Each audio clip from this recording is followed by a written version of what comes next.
प्रिय विद्यार्थियों, आज हम परस्पर दृश्यता एवं ढाल विश्लेषण के अंतर्गत समुच्चय रेखीय मानचित्रों का ब्लॉक आरेखों में रूपांतरण का अध्ययन करेंगे। किसी समुच्चय रेखीय मानचित्र में प्रदर्शित उच्चावच को ब्लॉक आरेख के द्वारा दिखलाने की दो प्रमुख विधियां हैं, बहुआरेख विधि तथा स्तर विधि। इन विधियों का क्रमशः अध्ययन हम इस प्रकार करते हैं। इस विधि में समुच्चय रेखीय मानचित्र के जिस भाग का ब्लॉक बनाना होता है उस भाग को मानचित्र में एक वर्ग के द्वारा सीमांकित कर देते हैं। यह बहुआरेख विधि है। इस सीमांकित वर्गाकार भाग को किसी अन्य कागज पर अनुरेखित कर लिया जाता है। अब इस अनुरेखित मानचित्र पर वर्गों का जाल खींच दिया जाता है। ब्लॉक आरेख का अनुस्थापन निश्चित करके अनुरेखित मानचित्र पर बनाए गए वर्गों के जाल को समचतुर्भुज की आकृति में बनाते हैं। अब अनुरेखित मानचित्र पर खींची गई क्षैतिज रेखाओं एवं समुच्चय रेखाओं के छेदन बिंदुओं की स्थिति के अनुसार समचतुर्भुज की संबंधित क्षैतिज भुजाओं पर अंकित किया जाता है तथा उन पर संबंधित समुच्चय रेखाओं के मान लिखे जाते हैं। इस प्रकार अंकित चिन्हों पर किसी ऊर्ध्वाधर मापनी के अनुसार उन पर लिखे मान के बराबर लंब उठाए जाते हैं। इन लंबों के शीर्ष बिंदुओं को मिलाते हुए समचतुर्भुज की चारों रेखाओं तथा प्रत्येक क्षैतिज रेखा पर परिच्छेदिका खींची जाती है, जैसा कि हम इस चित्र में देख पा रहे हैं। इन परिच्छेदिकाओं के आधार मानते हुए आवश्यक छायाकरण के द्वारा ब्लॉक आरेख पूर्ण किए जाते हैं। स्याही द्वारा छायाकरण करने के पश्चात पेंसिल से बनाई गई रचना संबंधी रेखाओं को मिटा दिया जाता है। ब्लॉक आरेख में प्रमुख स्थानों व नदियों आदि के नाम भी लिख दिए जाते हैं। नदियों व झीलों के नाम नीले रंग से, स्थानिक ऊंचाइयों व पर्वतों के नाम बादामी रंग से तथा रेल मार्गों के नाम लाल स्याही से लिखे जाते हैं। ब्लॉक आरेख के नीचे उसकी क्षैतिज तथा ऊर्ध्वाधर मापनियाँ लिखी जाती हैं। आवश्यकता के अनुसार ब्लॉक आरेख के ऊपर उसका शीर्षक लिख दिया जाता है। जैसा कि हम चित्र में बहुआरेख विधि मांक हाउस पर आधारित बहुआरेख विधि को देख पा रहे हैं। दूसरी विधि है स्तर विधि, लेयर मेथड। ऊपर बताई गई विधि के अनुसार मानचित्र के संबंधित भाग पर वर्गों का जाल खींचा जाता है। इस वर्ग जाल को समचतुर्भुज के रूप में परिवर्तित किया जाता है। अब मानचित्र में बनी समुच्चय रेखाओं तथा नदियों आदि को ग्रिड रेखाओं की सहायता से समचतुर्भुज में स्थानांतरित किया जाता है। इस समचतुर्भुज को किसी पारदर्शी कागज पर अनुरेखित किया जाता है। अब ब्लॉक आरेख की आधार रेखा के दोनों कोनों पर लंब उठाकर इन रेखाओं पर चुनी गई ऊर्ध्वाधर मापनी के अनुसार ऊंचाइयों के चिन्ह लगाए जाते हैं। पारदर्शी कागज पर बने समचतुर्भुज को ब्लॉक आरेख के ठीक ऊपर रखते हैं, जिससे इसकी आधार रेखा ब्लॉक आरेख के आधार रेखा को पूरी तरह ढक लेती है। ब्लॉक आरेख में शुद्ध ऊंचाई मानचित्र के अनुसार सबसे पहले अधिक मान वाली समुच्चय रेखाओं को रखा जाता है तथा सबसे कम मान की समुच्चय रेखा सबसे बाद में अनुरेखित की जाती है।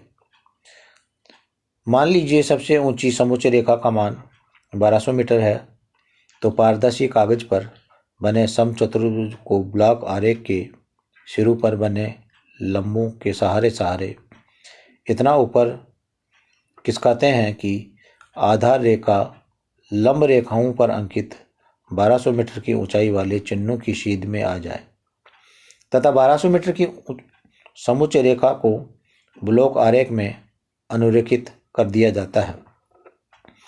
अगली समुच्चय रेखा मान लीजिए 1000 मीटर है।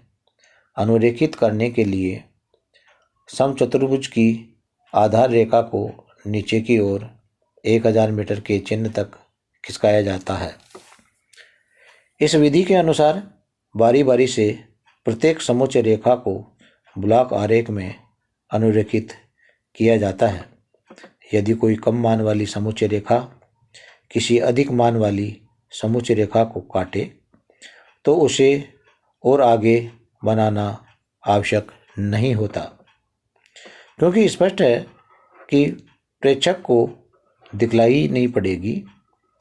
ब्लॉक आरेख में नदियों तथा झीलों को उनकी शुद्ध ऊंचाइयों पर खींचा जाता है। ब्लॉक आरेख के चारों कोनों के बीच स्थित समुच्चय रेखाओं के सिरों को जोड़ते हुए उसके किनारे पूर्ण कर लिए जाते हैं। आवश्यक छायांकन करके उच्चावच प्रदर्शित किया जाता है।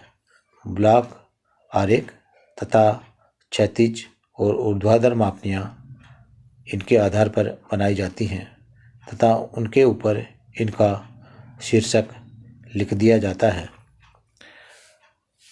लेयर टिंट विधि के अनुसार किसी भी स्थलाकृतिक ऊंचाइयों को एक इंडेक्स की भांति मानकर